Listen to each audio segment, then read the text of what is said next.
if you're going to change an area, you do three things. Number one, you focus on it and you get clear and compelling vision for what you want. If your body's not where you want it to be, I tell you there's one simple reason. It's not your focus. No, I focus on it. I focus all the time on how fat I am. No. See, if you focus on crashing into the pole, trying not to, the more you try not to, what you focus on, that's where the energy goes, that's where you go, right? We all know that. But what people tend to do is, I'm saying focusing on what you want, not what you don't want. And not only just focusing on what you want, where you focus and say, well, I'd like to be strong, I'd like to be energetic, I'd like to be fit. It's focusing and making it compelling. If your only reason you're focusing on it is like, well, I need to lose some weight because I feel fat, versus I want the energy to burn because with that I'll have more passion, more aliveness, I'll be able to impact my children. I'll be able to, I'll be able to take the business to another level. I'll be able to have fun when I'm stressed out and tired. I'll have creativity flowing through me. You can't just focus on it. You got to create a clear and compelling future in that area that will pull you towards it so you're not trying to push yourself. If there's an area you're not improving in, think of three pillars, if you would. Pillar one is get focused and clear. What's compelling? Where are you? Really? And don't lie.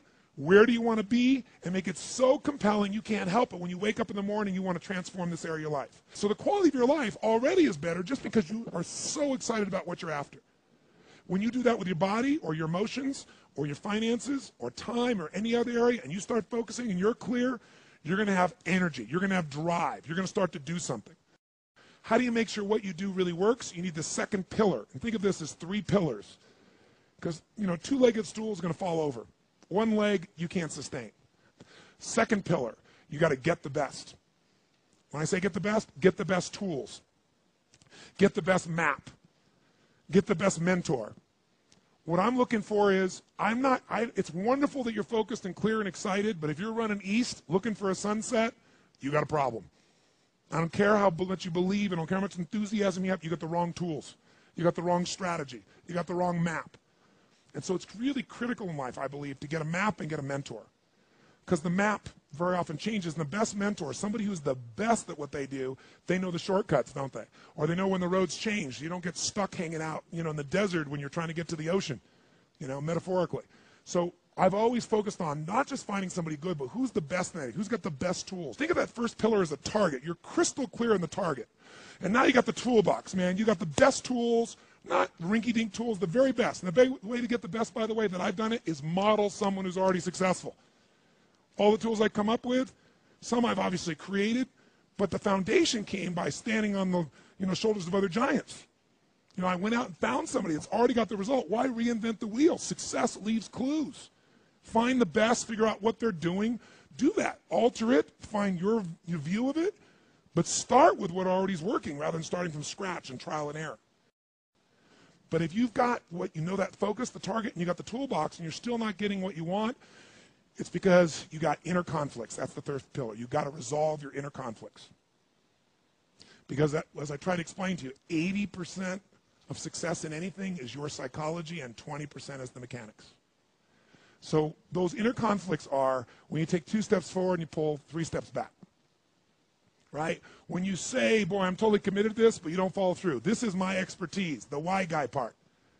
Why?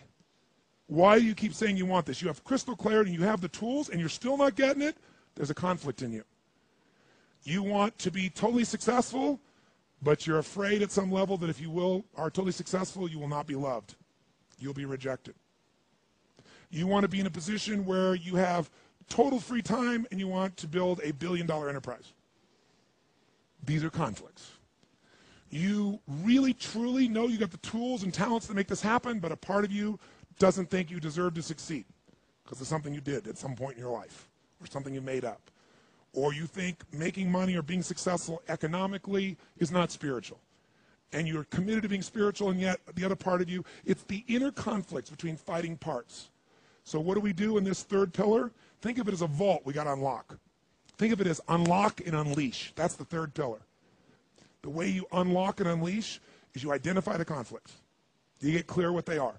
So you may have total clarity, even the tools, but how can you totally unleash and commit when you're being pulled in 2 different directions? You say, Tony, how do I solve that? There isn't one way. You've got to get clear about what's most important to you today, not what you think you should do based on an old blueprint, an old belief system, your parents, society, your friends. Otherwise, you'll succeed and not be fulfilled. So once you identify the conflicts, now what you got to do is align. Align your life with what you really value. Align your life with what is most important to you. And then once you are in a position where you're aligned, guess what you'll do? Take action. You won't even have to work at it. When everything's in alignment, there's nothing pulling you away, boom, you go for it. But when you say, I want a relationship, but at the same time, simultaneously, I want to be in a position where, I never have to, I only get what I want every moment, or I never have to commit to anything, then obviously you're never going to get there. That inner conflict must be resolved. Once you align and you take action, guess what's going to happen? You're going to achieve. And once you achieve, you succeed. When you succeed, I'll tell you what you got to add to it. Celebrate, right? And then contribute.